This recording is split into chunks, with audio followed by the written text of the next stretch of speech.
Road Atlanta, here we come.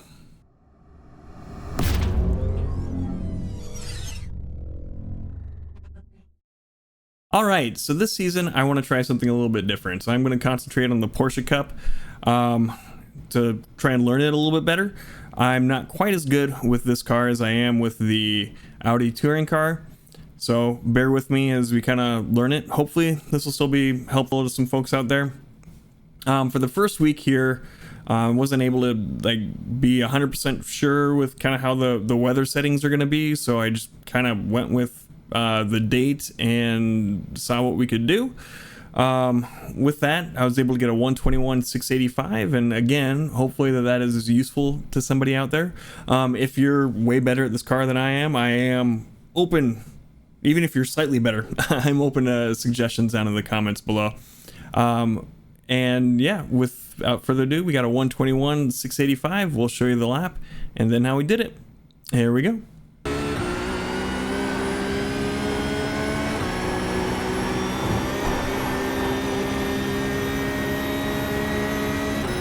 That lap time was 122.58. You're currently 0.49 off your best.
Just done a 121.68.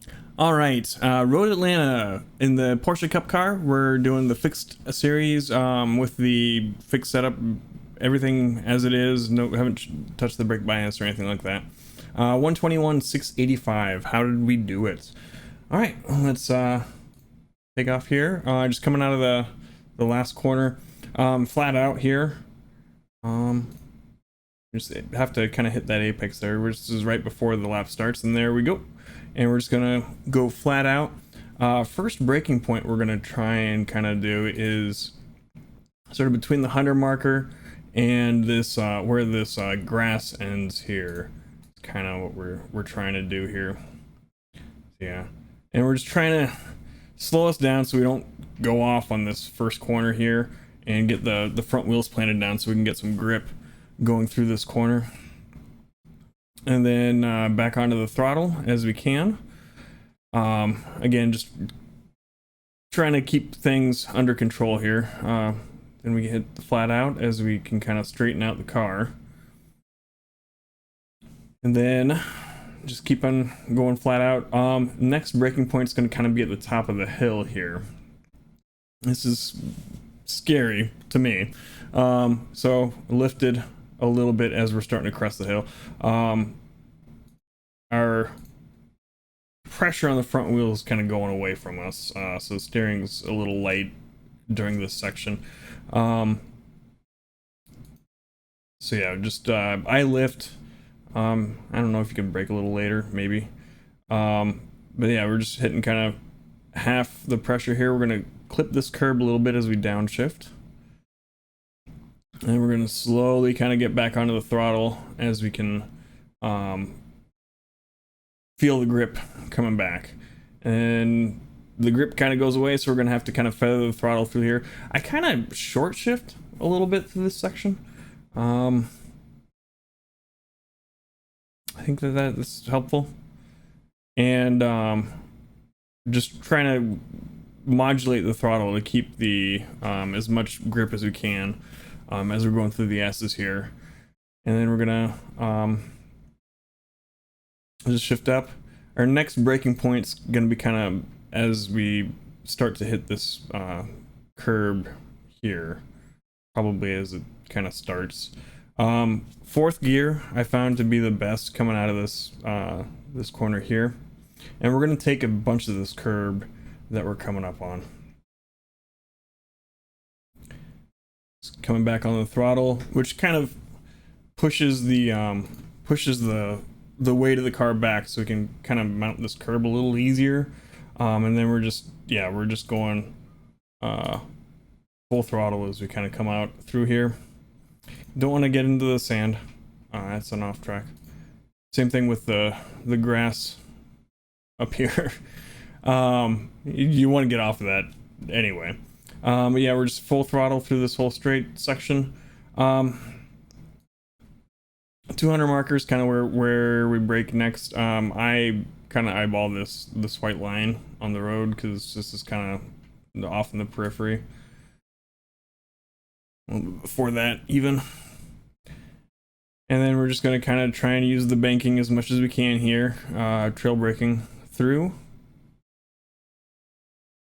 And then we'll accelerate out. The braking point here for this next corner, I kind of do by feel. I don't have a good spot for it personally, but yeah, we're just going to brake, drop it down to second, then come out of this corner. And as we straighten out the car, we're going to flat foot it. And this whole section, just accelerate. We're going to come on over to the right hand side of the road here to set up for the next corner. For this corner here, I started braking at the 100, but then I moved it back a ways because I was locking up a little too often. This helped me get a little bit more consistent, starting a little earlier there. And then we're just gonna kind of trail off, take a little bit of this curb here, a little bit of this curb here, and then back to full throttle. And then here, there's a bunch of bumps here, so like going on the left isn't so bad, I don't think.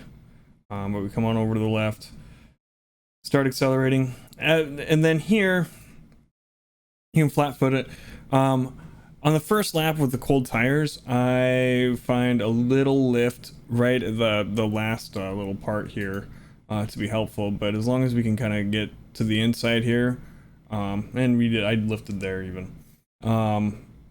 We can make it. If you end up, I'll get back to the chase cam. Pull this back a little bit. Didn't have this set up, unfortunately.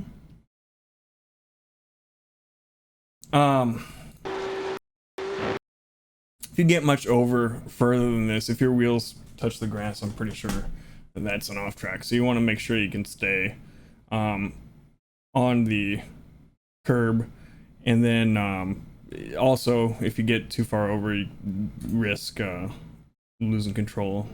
Not so bad though, but you don't want to do that. But yeah, so there you have it. 121 685. Alrighty, so there we are. 121 685. Looking at kind of some of the times on Garage 61 and VRS, I'm guessing the fast folks are going to be in the 18s, 19s. I'm a little bit off, a lot off, but I'm happy with that time, with how much like it took me to get to here. I think as the season progresses, the times are going to get a little bit more competitive. Maybe we'll have to see. But yeah, if you're looking forward to following along with this and how we do, make sure to hit the subscribe button. It helps the channel out a lot. Thumbs up if you liked the video, thumbs down if you didn't, and head on over to twitch.tv/thepiltdownman, and if you want to watch us do some races live, and we'll see you next time. Bye.